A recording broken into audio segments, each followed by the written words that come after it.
Ladies and gentlemen, boys and girls, are basically mainly adults. Welcome to the Bob Chronicles once again.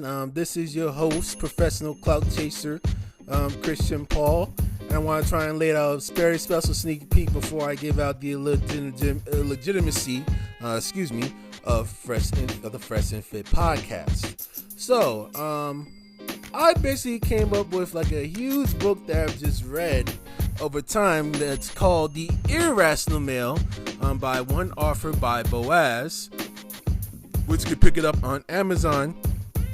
Type The Irrational Male, you'll be able to buy the book there. I want to give a huge shout out to him basically on what he's actually giving us some good game based on some actual hardcore statistics, hard proof statistics that's laying the concrete foundation, like tried and experimented based on the sample size of people that actually came through. So I'm looking at a situation where they have American women in context, and the number one ideal that most of the red pill girls basically preach, mainly Rollo Tomassi, Fresh&Fit, Donovan Sharpe, some cases Coach Greg Adams, no disrespect to him, Coach Greg Adams as well, Aaron Clary, you name it, any other like self-proclaimed wealth pill guru that claims he's part of the red pill, and Ritz Cooper, Matrix that they all talking about, they have one thing in common. And basically what they teach men is like the number one thing. When you leave a woman to her own devices, she tends to self-destruct, she tends to lose herself, and she tends to lose her mind and actually self-sabotage herself. And I'm actually here to tell you, based on the hard proof that I found, is complete and utter bullshit. Bullshit. And I'm going to tell you why. Bullshit. Now, I look at some of the clips, and they have Boaz has a chapter called American Women in Context. Basically, what he's actually stating is the point of this section. This proves the red pill assertion that all women are the same. When you look at the hard data, American women are not the same by any stretch of the imagination. The red pill manosphere perpetuates lies, and the evidence is demonstrable in this section.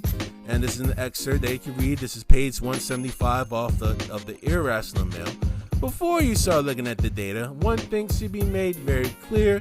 The manosphere has no idea what they are talking about. The red pill gurus are always complaining about educated, career women hitting the wall. Hit the wall! But those women have family stability and healthy children. The mean age for American women to start having kids is 28. White women and Asian women start later than Latinas and black women. Guess who has the best outcomes? Educated white women and Asian women. Young and uneducated women of all races have children before 25 do not produce good outcomes. Educated Asian women have family stability and the most well-adjusted children. Quote, Rollo Tomassi, Kevin Samuels, and all the rest are full of shit. They have no idea what they are talking about. And I know they're actually scrolling down through like some subversive stuff that they have. But I really want to try and focus on some of the body counts that they have when you leave a woman to her own devices. It's self-destructive. Mainly some points I want to discuss. Basically it's okay for dudes to actually swipe on the Instagram and actually like pick up single chicks on demand. But yet it's unacceptable for a woman when in a relationship to have social media at all. That's one proof on one point. Another point is basically body count. Another point is basically don't get married, and the whole spiel of things actually came about. And I believe the fourth, what they have, I want to try and make this very clear. Basically child support, but that's probably going to fall through as well. So it's basically three main things that I really want to point out, that I want to literally try to contradict what they're saying, expose their contradictions, why those things are literally irrational. So the first issue is, women should not be allowed to go on social media at all once they are in a serious relationship with a man. And a man is basically allowed to have social media and actually get as much DMs with women at the peak of his own liking. That's a bunch of BS, and I'm going to tell you why. Bullshit! Right? Based on the majority of statistics you have, like the women that you basically pick that have the social media that actually like whoring around and doing like as high flabbergasted fuckery that you see, they're mainly pocketed in like the downtown parts of smallest, basically the downtown parts of like big major cities, but doesn't reflect on the remainder of the country. The majority of people that you see mainly on Instagram basically post stuff that are mainly normal, but are not exotic. They don't even post things that are literally like a profile where they actually twerk all over the place and literally lose their minds. They post like a lot of decent photos, like that's not really how should I say this? They post like extremely decent photos that is not fully offensive literally to the naked eye, right? And even those folks, the vast majority of those users, men and women, I just go there actually to see what's really going on social media, and they don't really have the time to actually post much themselves because they're busy doing other stuff. So already, number one is quickly debunked right there. You know what I'm saying? That's number one. Now, number two, basically when it follows up with that, and like, they basically correlate with the rub pillar saying, hey, if a woman's on social media during a relationship, odds are she's basically cheating. She's going to be seeing some other dudes. She's going to be liking some other DMs and wanting some other posts and everything. And I'm going to tell you that's fucking bullshit too. Bullshit! Because according to the statistics and data that I'm reaching, right?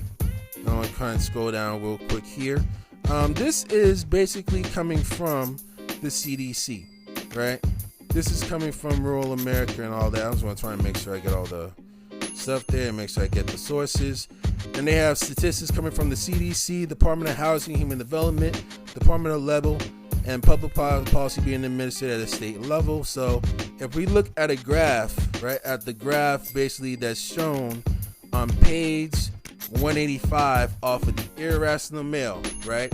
It basically shows figure 4 basically saying the trends of frequency of sexual activity and number of sexual partners in the past year among American women by age group. So if we look down, based on the graphs, they have women aged 18 to 24. Basically, the majority of those women that are at age basically usually fuck weekly. And basically the rest of them, they probably fuck like around 1-3 times a month. Not at all. We have within the sex partners, majority of those that are within that 18 to 20 partners that are literally less than majority of them. The majority of them have like more partners, more than 3 partners, fucking wise, right? You know, booty clapping and all, ass clapping and all, right? Now you go down to women that are aged 25 to 34 years old. You know, majority of them, you know, around 70, around actually more amount of times, around 55% fuck weekly or more. And within that group over there, the majority of those women literally had like around 70% of those women have around one sex partner within the past year. Now, it only says about the sexual partners they have in the past year, and the vast minority of women within that group, age 25 to 34, have literally partners that are greater than 3 over the past year. So basically less than 10%, if I'm not mistaken, age 25 to 34 years old. Now, go to the woman that's age 35 to 44 years old, right? Yes, the proportion of sex within them weekly or more, 55% of them like basically fuck weekly or more. And again, when you actually go down and scroll all the way down within the number of sex partners in the past year, it's basically like around 5% of women aged 35 to 34 have way more than 3 sexual partners within the past year. Now, take note, this is not like a cumulative chart because this is basically shown within that year, and they only had like 1 sex partners within that past year alone, right? So we're in that range basically on what we're seeing in America. The majority of women overall do not have how should I say this? The majority of American women do not have sex partners that are literally more than 20, right? Overall, when it comes to like teenage to like middle age years, right? Basically, when they have, I'm just basically going through back in the day when they actually had the number of partners they have. Yes, it has risen by a ton based on the maximum, but it's not basically when it comes to like the high late count of the hundreds and the 50s and whatnot. So overall, that right there is literally like complete BS based on like the actual hard data that has been shown, right? So we can advance to that point. Body count wise, they tell them about, you know, body count matters, right? Red Pill is actually preaching body count matters, which is basically number 2. That's also bullshit. I already explained that. Bullshit. Chart, previously before. And also, the third most important point that I literally want to bring up, actually, before I do, and actually shows, right? There's a website clip that actually shows that millennials are less promiscuous compared to earlier generations, says study, courtesy of Mr. Ted Renosa from Tech Times.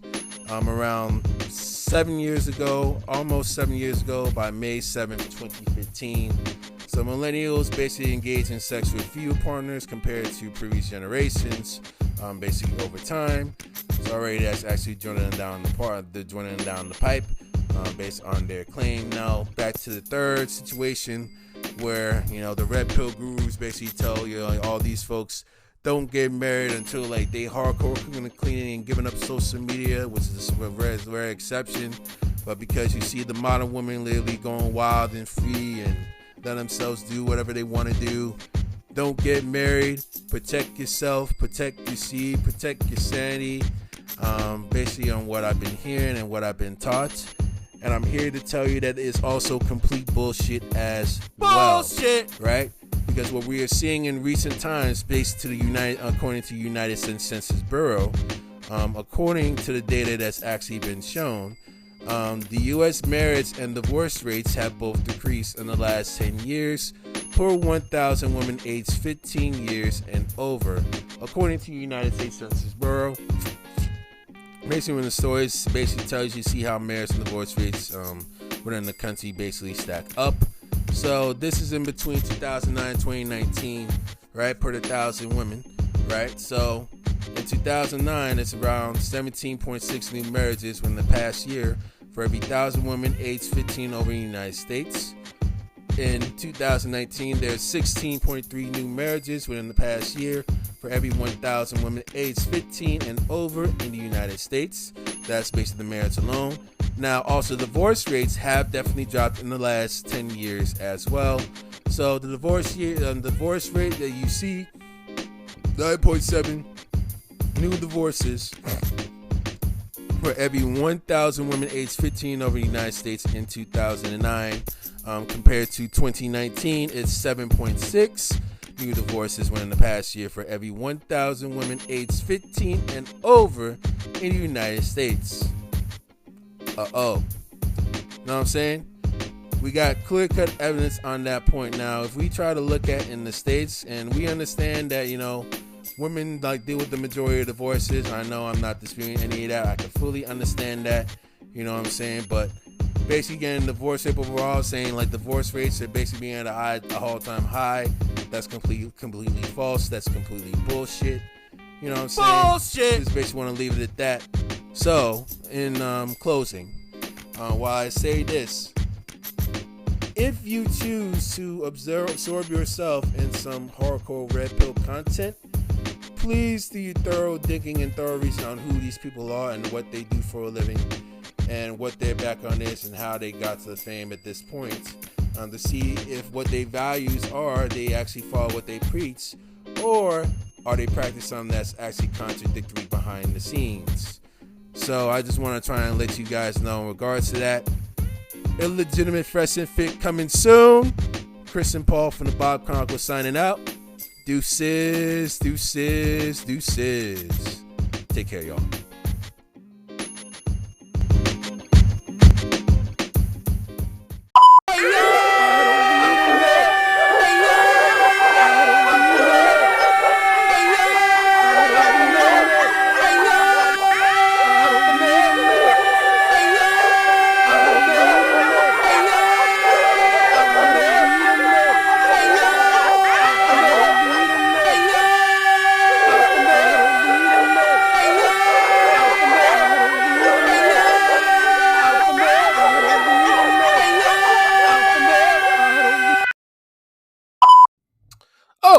Side note, according to the CDC as well, the rate for child support has also dropped over the past 10 years as of recent. Deuces!